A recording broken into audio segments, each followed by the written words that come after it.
Yo, welcome back to the channel. It's your boy Street Coder Nate, and today I'm finally bringing y'all JavaScript, the real life JavaScript. So what do I mean by that?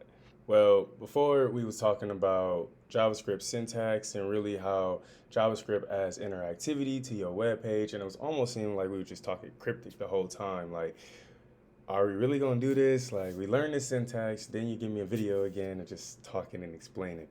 Well, today, for real, we really getting into it. And so, how we get into it is really right here, the DOM. What is the DOM? What does it stand for? All this stuff, and how does JavaScript really interact with it? That's what we're getting into today. So, without further ado, let's get into the lesson. Let's get it. Okay, so I hate lecture slides. Like lecture slides suck for real. And I can't get myself to make slides. I'm an open source person, so I like to use things that I already created. And so what I'm going to do is explain the DOM to you in from W3 schools. Like they already have great slides, if you will. And so all you need is a great explainer, and here you go. And that's me. So I'm going to explain this to you, and then we're going to really understand the DOM together. So let's get it. So the DOM, the JavaScript HTML DOM. What is the JavaScript HTML DOM? So the JavaScript HTML DOM, as W3 School says right here, with the HTML DOM, JavaScript can access and change all elements of an HTML document. So it's because of the DOM that we're able to interact with the HTML elements in JavaScript. And the thing is, the DOM, well, let's go further. So when a web page is loaded, the browser creates a document object model of the page. The HTML DOM model is constructed as a tree of objects. So let's take a look at this. So at the top, you got your document, then you got your root, which just says HTML. Then from your root, you can have two children, right? Remember, we did the same thing when we write in HTML. From your root, you can have two children. You got the children, you got the child head element right here, and then you got the child, move myself too fast. You got the child body element right here.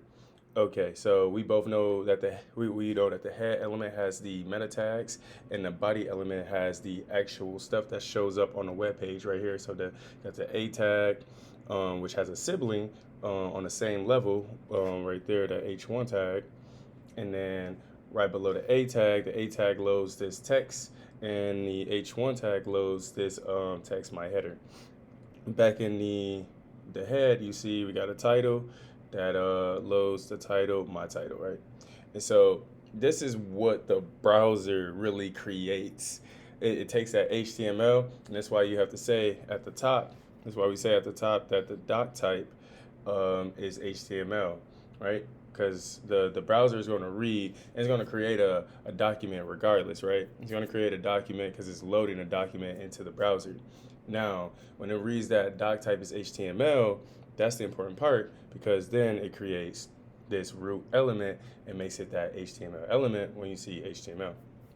And then from there, we got the children and whatnot. The browser creates this, has this understanding. The browser needs to understand the file that it just created, or the file that it just loaded.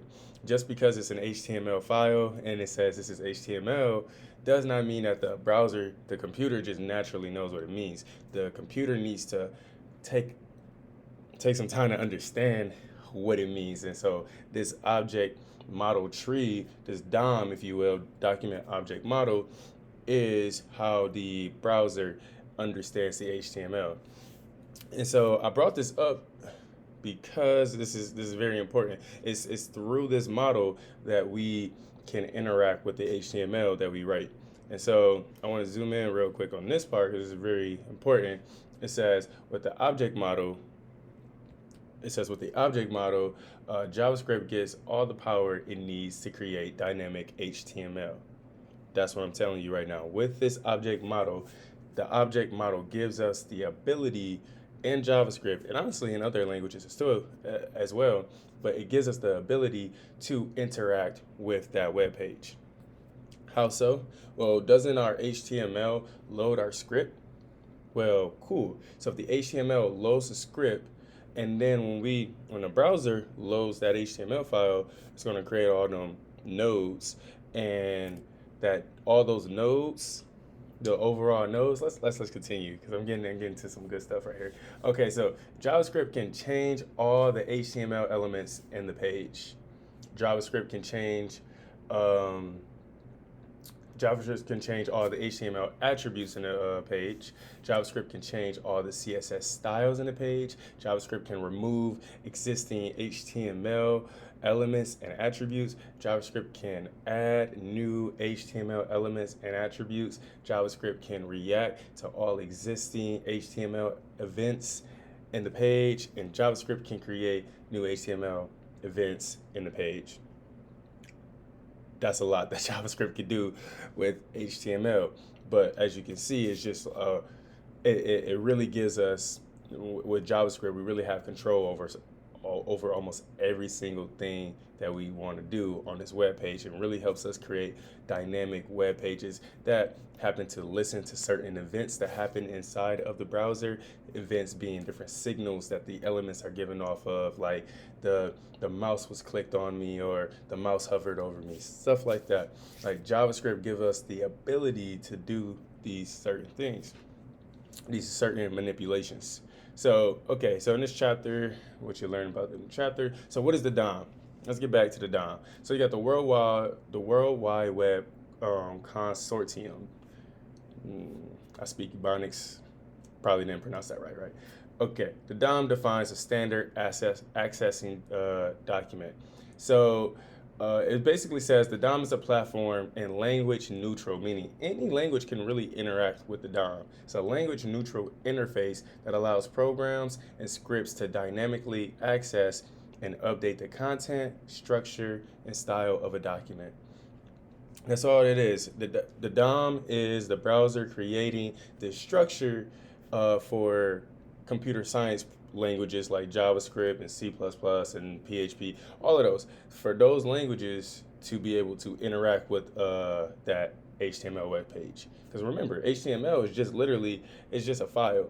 And so we want to be able to interact with that in terms of computers. Or it's a file that loads a visual, and we want to be able to interact with that visual, but we can't really interact with the visual in code. We have to make sense of what that visual looks like. And so we create models, we create objects, and the DOM is literally that. It's the document, the HTML document, and they took it and they created an object that models the document. And so they just called it the DOM, right? Cool. And so that is basically what the DOM is on some real right there. So what is the HTML DOM? The HTML DOM is a standard object model and programming interface for HTML. It defines the HTML elements as objects. So all HTML elements in the DOM, so you remember you got your H1 element, your P element, all of those elements show up as objects now, right? And we know that objects in JavaScript have methods and they have actions, right? Oh, wow, look, right here. Oops. I'm scrolling right on myself. Let me move myself down. Okay, so we know that they have methods and actions, and here you have the HTML elements are all objects, and we know that objects, JavaScript, have methods and properties.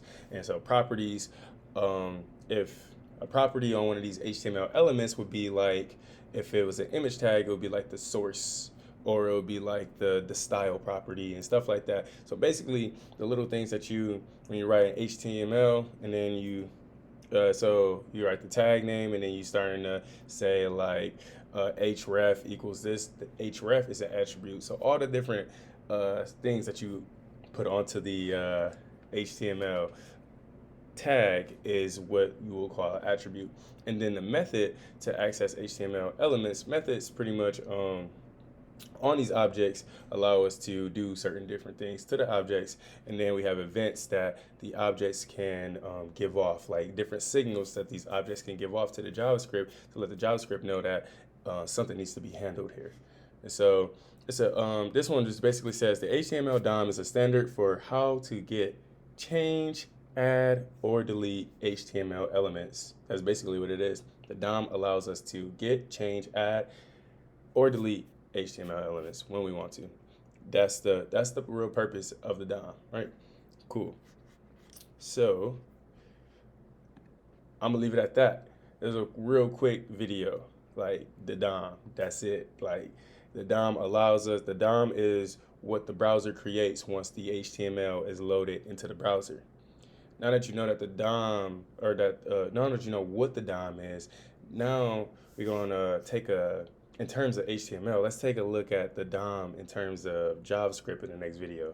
I'll see you there. Remember, always hit me with that like, comment, and subscribe. I'll see you in the next one. Peace.